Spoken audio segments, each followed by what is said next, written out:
हाय जान lovers, welcome back to my channel. दोस्तों, अब इस स्टोरी में इजेंस की लव स्टोरी स्टार्ट हो गई है, तो अब आपको और ज़्यादा मज़े आने वाला है और हवाओं में प्यार की खुशबू धीरे धीरे बिखर रही है। तो आप भी इस खुशबू में मदहोश हो जाइए और इस स्टोरी का मज़ा लीजिए। पर पहले प्लीज़ मेरे चैनल को सब्सक्राइब करना ना भूलें। दोस्तों प्लीज़, मेरे सब्सक्राइबर बढ़ने की बजाय घटते ज़्यादा हैं। अगर आपको कोई शिकायत है तो मुझे बताइए, मैं उसे दूर करने की पूरी कोशिश करूँगी। आप लोगों के सपोर्ट के बिना तो मैं कुछ भी नहीं कर सकती ना। आपके प्यार से ही तो मुझे मोटिवेशन मिलता है। अगर वो ही नहीं मिलेगा तो मैं कैसे आगे बढ़ पाऊँगी। प्लीज़ फ्रेंड, इस रिक्वेस्ट मेरे चैनल को आगे भी शेयर कीजिए ताकि मैं और ज़्यादा अच्छे अच्छे वीडियो और फैनफिक आपके लिए लेकर आ सकूं। इस वीडियो का टारगेट मैंने 500 लाइक्स रखा है। जब तक 500 लाइक्स पूरे नहीं होंगे मैं नेक्स्ट पार्ट नहीं लेकर आऊँगी। तो चलिए अब स्टोरी पर चलते हैं। जैसे ही ईबो ने अपने होठ जान के होठों से लगाए, उसने भी कसकर ईबो को पकड़ लिया। ईबो को इस बात का बिल्कुल भी अंदाज़ा नहीं था कि वो उसके किस का इस तरह जवाब देगा। वो मन ही मन खुश हो गया। जान भी थोड़ी देर के लिए भूल गया था कि वो ईबो के ऑफिस में बैठा हुआ है। किसी भी चीज़ की परवाह किए बिना वो ईबो के होठों में मानो गुमसा हो गया था। थोड़ी देर बाद उसे एहसास हुआ कि वो अपने घर में नहीं, कहीं बाहर है। तभी अचानक उसने झटके से ईबो को अपने से अलग कर दिया। अब तो जान शर्म के मारे पानी पानी हो गया।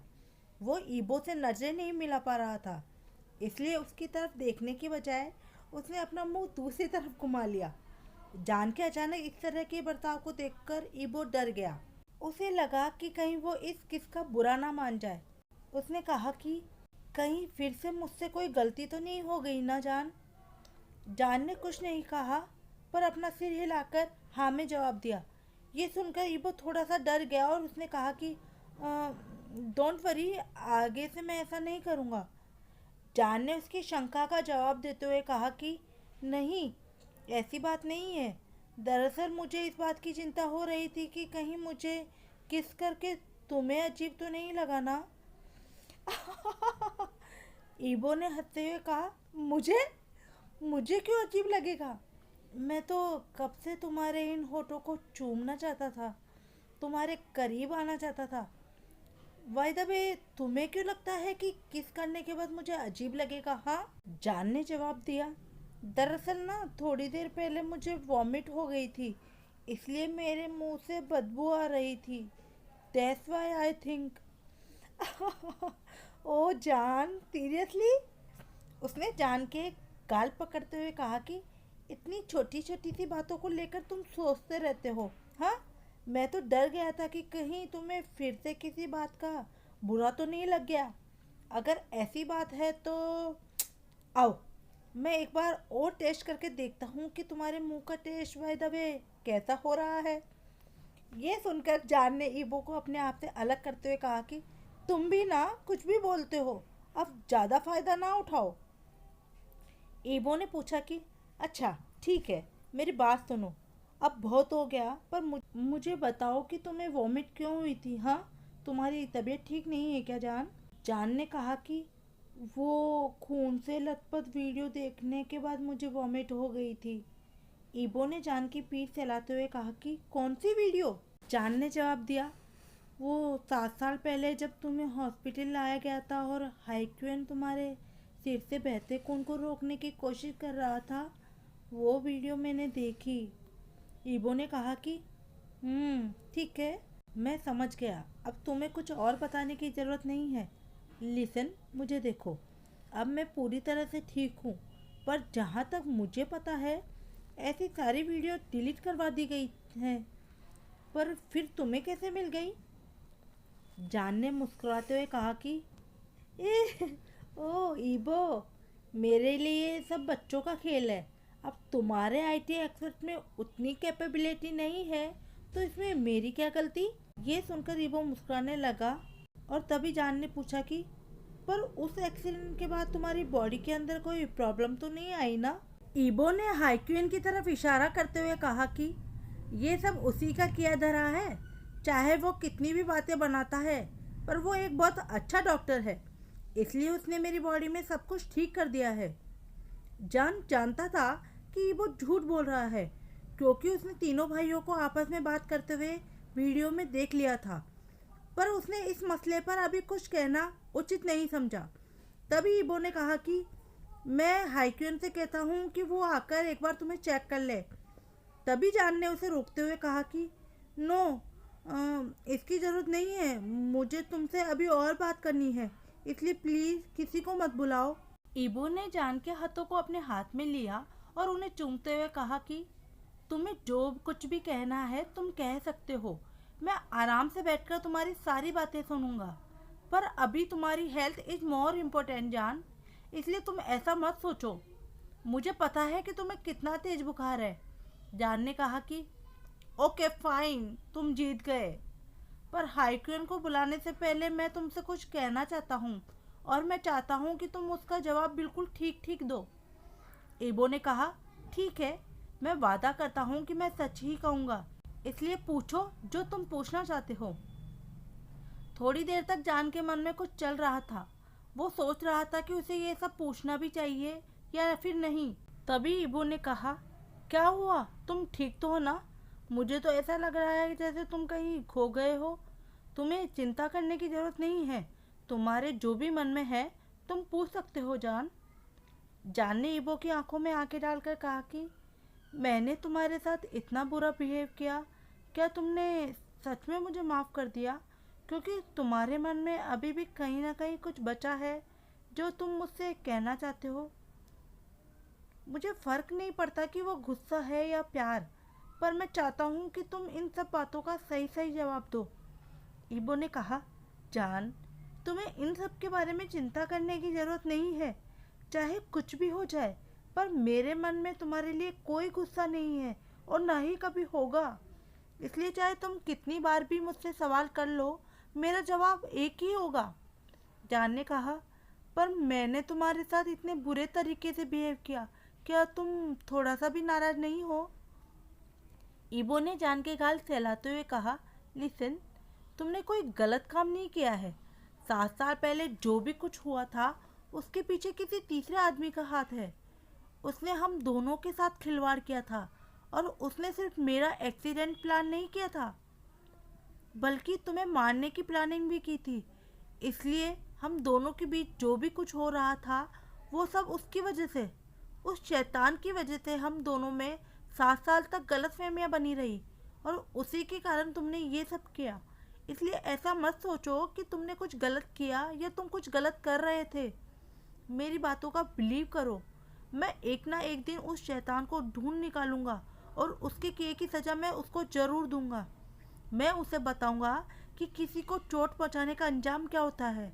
इसलिए प्लीज़ बार बार माफ़ी मांगना बंद करो मुझसे। तुम्हें अपने आप को दोष देने की कोई ज़रूरत नहीं है जान। तुमने जो भी कुछ किया वो सब अपने पास्ट में अपने साथ हुए उस बुरे हादसे की वजह से किया। प्लीज़ इन सब बातों को भुलाकर हम लोगों को खुशी खुशी आगे बढ़ना चाहिए। इसलिए मैं आखिरी बार तुम्हारे हर सवाल का जवाब दे रहा हूँ। आज के बाद कभी भी ऐसा सवाल मत पूछना, क्योंकि हर बार मेरा एक ही जवाब होगा, अंडरस्टैंड? ये सुनकर जान हंसने लगा। ईबो ने सीरियस होकर पूछा मैंने तुमसे कुछ पूछा, पहले मुझे उसका जवाब दो। जान ने मुस्कुराते हुए कहा पहले तुम मुझसे वादा करो कि तुम मुझे छोड़कर कभी नहीं जाओगे। ईबो ने कहा कि ओके बाबा, मैं तुमसे वादा करता हूँ कि मैं तुम्हें छोड़कर कभी नहीं जाऊँगा। जान को इस हाल में देखकर ईबो को बहुत बुरा लग रहा था, क्योंकि 7 साल पहले वो उसकी बातों पर बिना किसी सवाल के सिर्फ भरोसा कर लेता था। पर आज उसके मन में एक ही बात बार बार आ रही थी कि जान कितने सवाल करने लगा है। पता नहीं उस दरिंदे ने इसके साथ क्या क्या किया था जिससे एक मासूम सा लड़का ऐसा बन गया। अगर वो आदमी मुझे अभी मिल जाए ना, तो मैं उसके टुकड़े टुकड़े कर दूंगा। तभी जान ने उससे पूछा पक्का ना? ईबो ने मुस्कुराते हुए कहा पक्का मेरी जान, पक्का। ये सुनकर जान खुश हो गया। Thank you. जान को भी कभी कभी लगता था कि मुझे इस तरह एक ही चीज़ बार बार नहीं पूछनी चाहिए, पर पता नहीं पिछले कुछ सालों में उसका दिमाग इस तरह से बन गया था कि वो आसानी से किसी भी चीज़ पर, किसी व्यक्ति पर या किसी बात पर जल्दी से विश्वास नहीं करता था। पर अब उसका सारा कन्फ्यूजन क्लियर हो गया था। अब वो ईबो की बातों पर विश्वास करना चाहता था।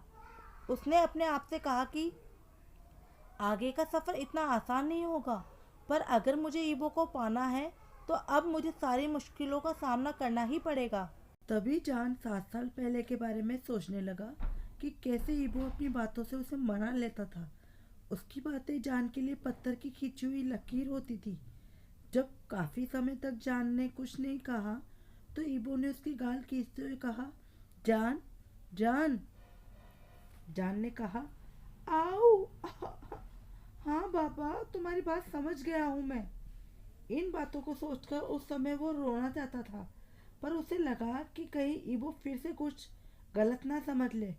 उसे तो बस इस बात को लेकर खुशी थी कि ईबो कितनी आसानी से उसकी बातें मान गया था।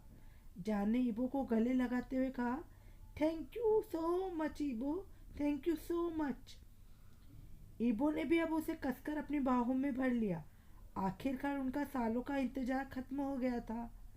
अब उनके प्यार को एक नया रास्ता मिल गया था। अब वो दोनों बिना किसी चिंता के अपने प्यार की मंजिल तय कर पाएंगे। अब कलम उनके हाथ में थी, इसलिए किताब भी उन्हीं दोनों ने लिखनी थी।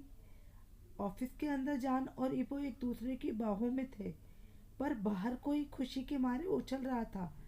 जब से जान ऑफिस के अंदर गया था, तब से युआन बार बार यही जानने की कोशिश कर रहा था कि आखिर अंदर चल क्या रहा है। उसने अपनी सारी तरकीबें आजमा ली, पर उसे कुछ भी नहीं पता चला। जब आखिरकार उसके पास कोई आइडिया नहीं बचा, तब वो हाईक्वीन की तरफ देखने लगा और उससे मदद मांगने लगा। उसने कहा, भैया, आपको क्या लगता है अंदर क्या चल रहा होगा? हाईक्यून उसकी बातों पे ध्यान नहीं दे रहा था, पर युआन बार बार बंदर की तरह उछल उछल कर सवाल किए जा रहा था। वहीं दूसरी तरफ हाईक्यून सोफे पर बैठकर कुछ पढ़ने की कोशिश कर रहा था। आखिरकार वो उसके सवालों से तंग हो गया। उस युआन से कहा, अब बताओ, तुम्हें किन किन सवालों के जवाब चाहिए? और हाँ, अगर तुम मुझसे जवाब चाहते हो तो तुम्हें मेरे पास आना पड़ेगा और शांति से बैठना पड़ेगा। युआन हाइक्यून का मतलब समझ गया था कि अगर अब वो उसके थोड़ा भी करीब गया तो उसकी अच्छे से पिटाई होने वाली है।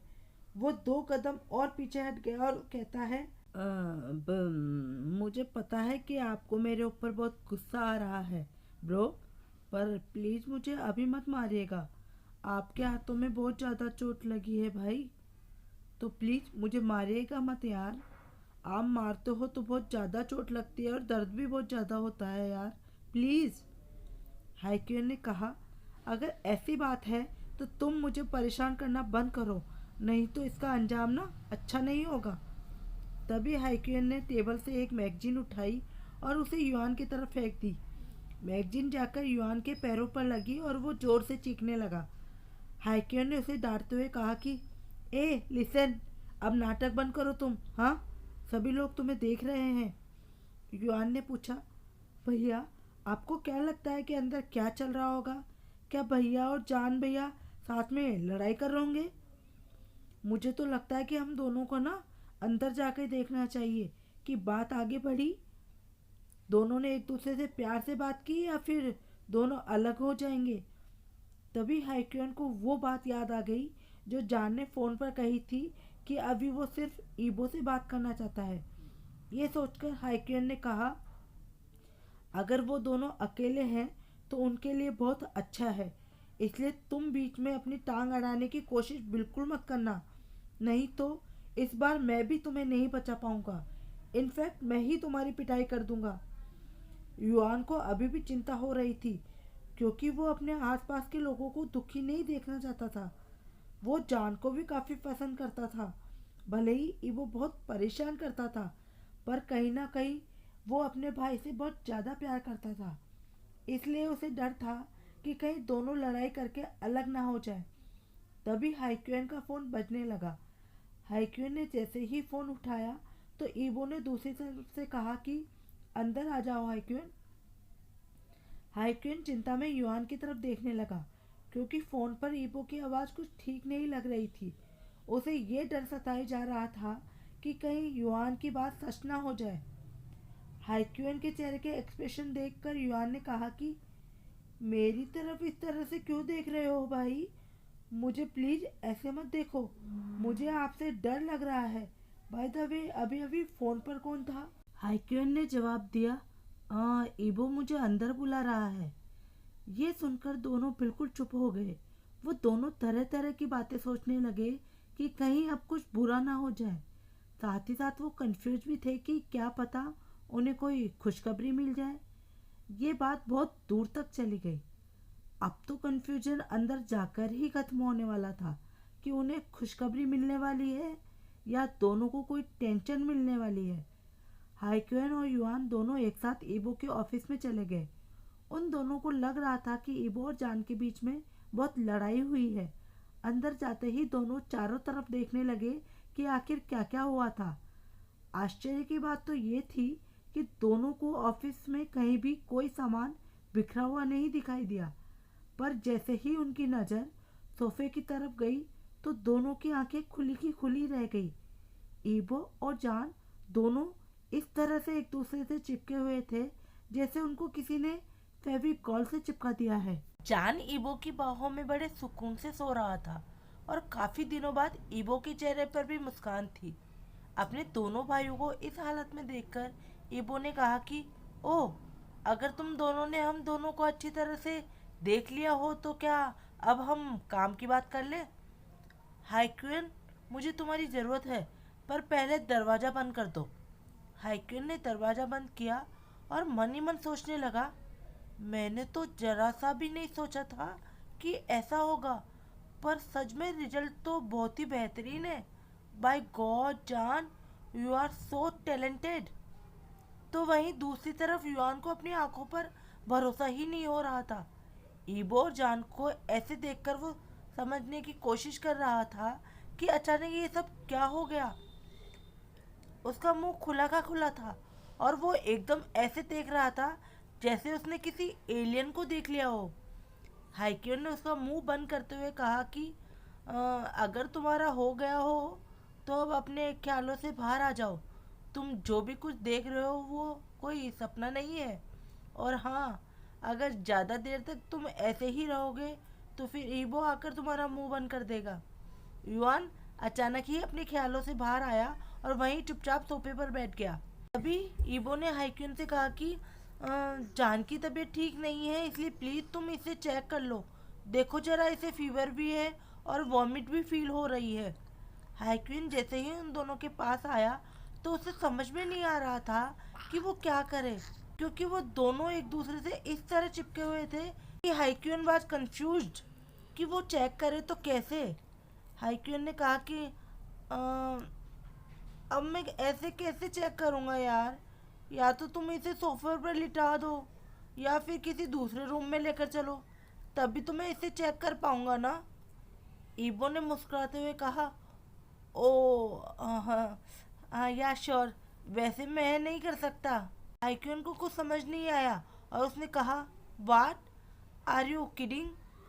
तो ईबो ने कहा कि सी, मैंने कुछ नहीं किया हुआ है, ओके। ईबो ने बिना कुछ कहे थोड़ी देर में अपने दोनों हाथ ऊपर कर दिए। तब जाकर असलियत सामने आई कि जान ने ईबो को कसकर पकड़ा हुआ था, जैसे वो उसे छोड़ना ही नहीं चाहता था। और इसी वजह से ईबो के पास कोई और ऑप्शन ही नहीं बचा था, क्योंकि वो जान को अपने आप से जबरदस्ती अलग नहीं कर सकता था। ये देखकर युआन और हाइक्वेन दोनों जोर जोर से हंसने लगे। Bro, my god, what is it? Oh जान। दोनों को हंसते देख ईबो को गुस्सा आ गया। फिर उसने कहा, तुम लोगों को ना जितना हंसना है हंस लो, पर अगर जान की नींद खुल गई ना तो फिर अंजाम अच्छा नहीं होगा। हाइक्वेन ने कहा कि यार अब मैं क्या करूं भाई, मैंने चीज़ ही ऐसी देख ली कि एक शैतान पहली बार इतने सालों बाद मुस्कुरा रहा है, और तो और उसके गले में एक लड़का भी लिपटा हुआ है। ओह गॉड, इतने सारे कारनामे एक साथ, मुझे तो अपनी आंखों पर यकीन ही नहीं हो रहा है। युआन ने भी हाइक्वेन की हाँ में हाँ मिलाते हुए कहा, हाँ ब्रो, मुझे तो लग ही नहीं रहा था कि कुछ ऐसा भी होगा। ईबो ने कहा कि ठीक है, बहुत हुआ मजाक, अब काम की चीज कर ले थोड़ा। हाइक्यून पास में जाकर जान की कलाई चेक करने लगा। तभी ईबो ने कहा कि यार प्लीज देखना, इसे थोड़ी देर पहले कुछ उल्टी भी हुई है। जान को अच्छी तरह से चेक करने के बाद हाइक्यून ने कहा कि मुझे तो सब कुछ ठीक लग रहा है, पर इसे जो भी कुछ हो रहा है वो शायद ज़्यादा टेंशन की वजह से हुआ है। मुझे लगता है कि जान पिछले 2-3 हफ्ते से कुछ ज़्यादा ही वर्कलोड में है। इसने कुछ ज़्यादा ही काम कर लिया है और सही से खाना नहीं खाया है। इसीलिए तुम इस बात का ध्यान रखना कि वो टाइम से खाना खाए और ज़्यादा से ज़्यादा आराम करे। बाकी एवरीथिंग इज ओके, टेंशन लेने की कोई ज़रूरत नहीं है।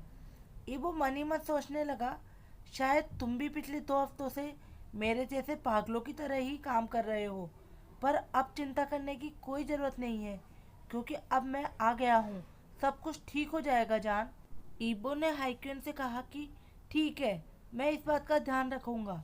हाइक्यून ने कहा कि मैं अपने असिस्टेंट के हाथों कुछ दवाइयाँ भिजवा दूंगा, तुम उन्हें ले लेना। फिर वो युआन को लेकर वहाँ से चला गया और जाते जाते उसने कहा कि कॉन्ग्रेचुलेशन ईबो, आखिरकार तुम्हारी मेहनत सफल हो गई और तुम्हें उसका फल मिल गया। इतना कहकर हाइक्यून और युआन दोनों ईबो के ऑफिस से बाहर चले गए। तभी ईबो को अचानक फोन का वाइब्रेशन सुनाई देने लगा। जब उसने अपने आसपास नजरें दौड़ाई तो उसने देखा कि जान की जेब में फोन की लाइट जल रही है। वो चुपके से जान की जेब से फोन निकालने लगा। वो नहीं चाहता था कि जान उठ जाए, पर जैसे ही उसने फोन की स्क्रीन की तरफ देखा उसे गुस्सा आ गया। अचानक ही वो भूल गया कि उसकी बाहों में जान था और वो उसे जोर से अपनी बाहों में दबाने लगा। इस दबाव के कारण जान की नींद खुल गई और उसने कहा कि आह, क्या कर रहे हो इबो, मुझे दर्द हो रहा है। ईबो अचानक होश में आया और उसने कहा कि ओह शिट, ये मुझसे क्या हो गया। ईबो ने तुरंत जान के माथे पर किस करते हुए कहा कि सॉरी बेबी, मैं बस कुछ नहीं, तुम सो जाओ प्लीज़। तभी जान ने कहा कि मुझे ऐसा क्यों लग रहा था कि मेरा फ़ोन वाइब्रेट हो रहा है, किसी का फ़ोन आ रहा था क्या ईबो। ईबो ने मुंह बनाते हुए कहा कि तुम्हारे बॉस का कॉल था, पर अभी के लिए तुम सो जाओ, तुम मुझसे बाद में बात कर लेना। जान ने अचानक ही अपने आप को ईबो की बाहों से अलग कर लिया और कहा कि अरे हाँ, मैं तो उन्हें बताना ही भूल गया। उन्हें मेरे बारे में टेंशन हो रही होगी, क्योंकि मैं उन्हें बिना बताए कंपनी से बाहर आ गया, इसलिए शायद उन्होंने मुझे कॉल किया होगा। इससे पहले ईबो कुछ भी कहता, जान ने जोचेंग को फ़ोन मिला दिया। फ़ोन उठाते ही जोचेंग ने कहा, मैं तुम्हारे लैब में आया था, पर तुम यहाँ पर नहीं हो। अब अचानक कहाँ गायब हो गए तुम? तुम्हारी तबीयत तो ठीक है ना? मैंने तुम्हें कितनी बार कहा है कि अगर कहीं भी जाया करो तो तुम पहले मुझे बता कर जाया करो। क्या तुम्हारा ये इरादा है कि तुम मुझे हार्ट अटैक दो? हाँ, एक तो पहले से ही तुम्हारी तबीयत खराब है, इसलिए ऐसे टाइम में अकेले नहीं रहना चाहिए जान। अगर कुछ हो गया तो तुम्हारा ख्याल कौन रखेगा? क्या तुम इससे ज़्यादा जोचेंग कुछ और कहता, जान ने उसे रोकते हुए कहा कि आप मुझे डांटना बंद कीजिए, मैं थोड़ी देर पहले सो रहा था, पर आपकी डांट सुनकर मुझे नहीं लगता कि मुझे दोबारा नींद आएगी। अब तो मेरे सिर में भी दर्द हो रहा है। ये सुनकर जोचेंग ने कहा कि तुम सो रहे थे? क्या तुम अपने घर पर हो? यहाँ से कब गए? जाने से पहले एक बार बता तो देते, मैं तुम्हें घर छुड़वा देता। जान ने कहा, मैं ठीक हूँ और हाँ, मैं अभी अपने घर पर हूँ, बाकी बातें हम बाद में करेंगे। जोचेंग ने उससे कहा कि ठीक है, अभी तुम आराम करो, बाय। इतना कहकर जोचेंग ने फ़ोन काट दिया।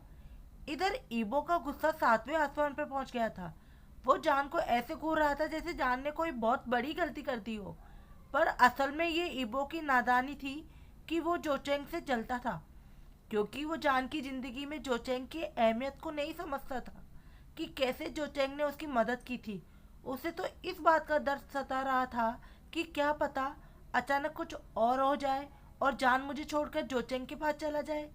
इसलिए जोचेंग के बारे में सोचकर उसे हमेशा गुस्सा आ जाता था। और असलियत में तो उनका रिलेशनशिप अभी ही शुरू हुआ था और वो जान और उसके बॉस के रिलेशनशिप के बारे में ज़्यादा भी तो नहीं जानता था। इसलिए उसका डर जायज भी था। पर अगर वो जान से प्यार करता है तो उसे इस बात को समझना होगा कि जोचेंग ने उसके लिए क्या क्या किया था और वो जोचेंग के बारे में क्या सोचता है। ईबो अपने ख्यालों में खोया था कि तभी जान ने कहा कि क्या हुआ, तुमने ऐसा अजीब सा मुंह क्यों बना रखा है। ईबो ने इस बात का कोई जवाब नहीं दिया और वापस से जान को गले लगा लिया। फिर उसने कहा कि क्या हुआ, तुम्हारा बॉस तुम्हें हमेशा इतना परेशान करता है क्या। ये सवाल पूछकर असल में ईबो ये जानना चाहता था कि जान और जोचेंग के बीच में क्या बात हुई और जान जोचेंग के बारे में क्या सोचता है। जान ने कहा कि नहीं, वो मुझे कभी परेशान नहीं करते। इनफैक्ट उन्हें मेरी फिक्र हो रही थी, इसलिए उन्होंने कॉल किया था कि मैं कहाँ पर हूँ। तभी ईबो ने पूछ लिया, तुम मिस्टर एक्स से कैसे मिले थे। जान ने उससे कहा कि ये एक बहुत लंबी कहानी है ईबो। ईबो ने कहा कि क्या तुम मुझे वो कहानी कभी बताओगे, क्योंकि मुझे जानना है जान। जान ने जमाई लेते हुए कहा कि अब मैं तुम्हें नहीं बताऊंगा उस रात के बारे में तो किसे बताऊंगा ईबो। ये सुनकर ईबो चौंक गया और मन ही मन सोचने लगा कि आखिर जोचेंग का उस रात से कैसे कनेक्शन है। उसने पूछा, जान, क्या जोचेंग का हमारे पास से भी कोई कनेक्शन है। जान ने दोबारा जमाई लेते हुए कहा कि ईबो, उसने मेरी मदद की थी और हाँ, एक और आदमी थे, मिस्टर सीन। ईबो ये सुनकर चौंक गया और कहा, अच्छा, ये जो मिस्टर सीन है, क्या वो मिस्टर सीन योहान है। इतना पूछकर ईबो जान के जवाब का इंतजार कर रहा था और वो मन ही मन सोचने लगा कि अंडरवर्ल्ड के लोगों का जान से कैसे कनेक्शन हो सकता है, ये इनसे कैसे कनेक्टेड है और ये लोग इसे अपने पास क्यों रखना चाहते हैं। इन सब के पीछे आखिर इनकी क्या मंशा हो सकती है। उस रात के बारे में ईबो हर एक बात जानना चाहता था और वहीं दूसरी तरफ वो जान को परेशान भी नहीं करना चाहता था, क्योंकि काफी समय बाद अब जाकर उन दोनों के बीच में सब कुछ अच्छा हुआ था। ईबो उस पर बिल्कुल पानी नहीं फेरना चाहता था। ईबो ने दोबारा पूछा, जान, क्या तुम जानते हो कि मिस्टर सीन योहान कौन है। जान ने अभी कोई जवाब नहीं दिया। जैसे ही ईबो ने नीचे झुककर देखा तो जान उसकी गोद में एक बच्चे की तरह सो रहा था। अब क्योंकि ईबो उसके आसपास था, इसलिए वो बेफिक्र होकर एक बच्चे की तरह सुकून से बस सो गया। ईबो ने उसे प्यार से उठाकर अपने ऑफिस के बेडरूम में सुला दिया। फिर उसके बाद उसने उसे कंबल ओढ़ाया और माथे पे किस करते हुए कहा कि good night my love, sweet dream. इतना कहकर वो कमरे से बाहर चला गया।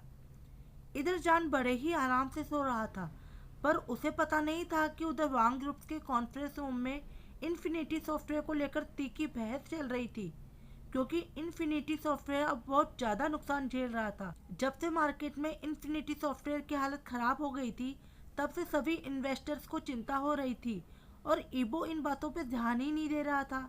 इसी को देखते हुए सभी लोग आज कॉन्फ्रेंस रूम में इकट्ठा हो गए थे। सभी शेयर होल्डर्स करीब 2 घंटे से कॉन्फ्रेंस रूम में ईबो का इंतजार कर रहे थे, पर वो कहीं भी नजर नहीं आ रहा था। ये पहली बार था जब ईबो अपनी मीटिंग के लिए लेट हो गया था, नहीं तो वो हमेशा टाइम पर अपनी मीटिंग के लिए जाता था। सारे शेयर होल्डर्स को इस बात की शिकायत थी कि जिस सॉफ्टवेयर से कंपनी को सबसे ज़्यादा फायदा हो रहा था, अचानक से ही वो सॉफ्टवेयर घाटे में कैसे चला गया और मार्केट में कोई नया सॉफ्टवेयर कैसे आ गया और फिर भी ईबो कुछ क्यों नहीं कर रहा है। तभी एक शेयर होल्डर्स ने हाइक्यून को कंपनी के कॉरिडोर में देखा और पूछा, डॉक्टर हाइक्यून, प्रेसिडेंट वांग ईबो कहाँ पर है। हम लोग पिछले 2 घंटे से इंतजार कर रहे हैं, इसलिए अगर आपको पता है तो आप जल्दी उन्हें बुला लीजिए, क्योंकि हमारे पास पूरे दिन का टाइम नहीं है। तभी दूसरा इन्वेस्टर वहाँ आ गया और कहता है कि हाँ हाँ, प्रेसिडेंट साहब को क्या हो गया है भाई, ये पहली बार है जब हम लोग इतनी देर से उनका इंतजार कर रहे हैं, ऐसा पहले कभी नहीं हुआ। हाइक्यून जानता था कि ईबो कहाँ बिजी है, इसलिए इसलिए उसने कहा कि आप चिंता मत कीजिए, ईबो बस थोड़ी देर में आ जाएगा और कॉन्फ्रेंस रूम में ही सीधे आएगा। वो डोंट वरी, आ ही रहा होगा इनफैक्ट। तभी उन लोगों ने देखा कि ईबो हाइक्यून के पीछे खड़ा था। सब लोग चुपचाप कॉन्फ्रेंस रूम की तरफ चले गए। रूम के अंदर आते ही ईबो ने कहा कि मैं आप लोगों को 30 मिनट का टाइम देता हूँ, इसलिए जो भी कुछ कहना है आप लोग 30 मिनट के अंदर मुझसे कह सकते हैं। सभी लोग चौंक गए और एक दूसरे की तरफ देखने लगे कि इतने कम टाइम में क्या होगा। सब लोग एक दूसरे से यही कह रहे थे कि प्रेसिडेंट को हो क्या गया है। ये पहली बार है जब वो इस तरीके से बिहेव कर रहे हैं। तभी उनमें से एक इन्वेस्टर ने कहा कि अगर हमारे पास इतना ही कम समय है तो मैं सीधे सीधे मुद्दे की बात करता हूँ। हम लोग जानना चाहते हैं कि इन्फिनिटी सॉफ्टवेयर के बारे में कोई एक्शन अभी तक क्यों नहीं लिया गया है। हमारी कंपनी को इतना लॉस हो रहा है पर फिर भी हम चुप क्यों बैठे हैं। फिर इबो ने पूछा, तुम इन्फिनिटी सॉफ्टवेयर के बारे में क्या जानते हो?" उसने जवाब दिया, मैं सॉफ्टवेयर के बारे में सब कुछ जानता हूँ। इस सॉफ्टवेयर से हमारी कंपनी को सबसे ज़्यादा प्रॉफिट होता है। पूरे मार्केट में करीब करीब 90% कंप्यूटर्स में इस सॉफ्टवेयर का इस्तेमाल होता है। इबो ने फिर पूछा, और कोई कुछ और कहना चाहता है या इसके बारे में कुछ और जानता है? जब काफ़ी देर तक किसी ने कोई जवाब नहीं दिया तो इबो ने इशारों ही इशारों में अपनी सेक्रेटरी से कुछ कहा। सेक्रेटरी ने तुरंत प्रोजेक्टर पर एक वीडियो चला दिया।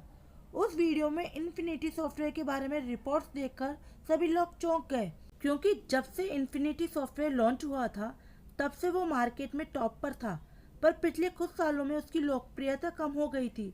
पर मार्केट में कोई दूसरा ऑप्शन नहीं था, इसलिए लोगों को मजबूरी में उसे यूज करना पड़ रहा था। पिछले कुछ सालों में उसमें कोई भी चेंजेस नहीं किए गए थे, और अगर कोई चीज़ टाइम के साथ अपने आप को नहीं बदलती तो उसका ऑब्वियसली विनाश होना निश्चित है। कोई भी चेंज नहीं होने की वजह से कस्टमर्स काफ़ी कंप्लेन भी कर रहे थे। तभी युआन आगे आ गया और उसने 2 लैपटॉप पर इन्फिनिटी और फ्यूरियस सॉफ्टवेयर को इंस्टॉल करके दिखाया और बताया कि देखिए कैसे फ्यूरियस सॉफ्टवेयर इन्फिनिटी सॉफ्टवेयर से बेहतर काम कर रहा है। अंत में युआन ने बताया कि हम लोग को पहले से ही पता था कि इन्फिनिटी सॉफ्टवेयर एक दिन खत्म हो जाएगा और फ्यूरियस सच में इन्फिनिटी से काफ़ी बेहतर है। इसी वजह से लोग इसका इस्तेमाल कर रहे हैं। इसलिए प्रेसिडेंट इवो इसमें कोई भी पैसा नहीं लगाना चाहते थे, क्योंकि चाहे हम कितना भी इसका प्रचार कर लेते फिर भी लोग फ्यूरियस सॉफ्टवेयर को ही खरीदते। इसलिए बिना मतलब के पैसा बर्बाद करने में कोई फ़ायदा नहीं है। हम लोगों को पता है कि आप लोगों का मुनाफा कम हो रहा है, पर चिंता मत कीजिए, उसके लिए भी हमारे पास फ्यूचर में अलग प्लान्स है।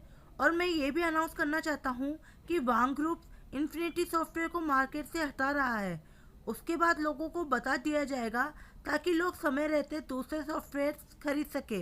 वांग ग्रुप के इस डिसीजन पे कोई भी कुछ नहीं कह पा रहा था।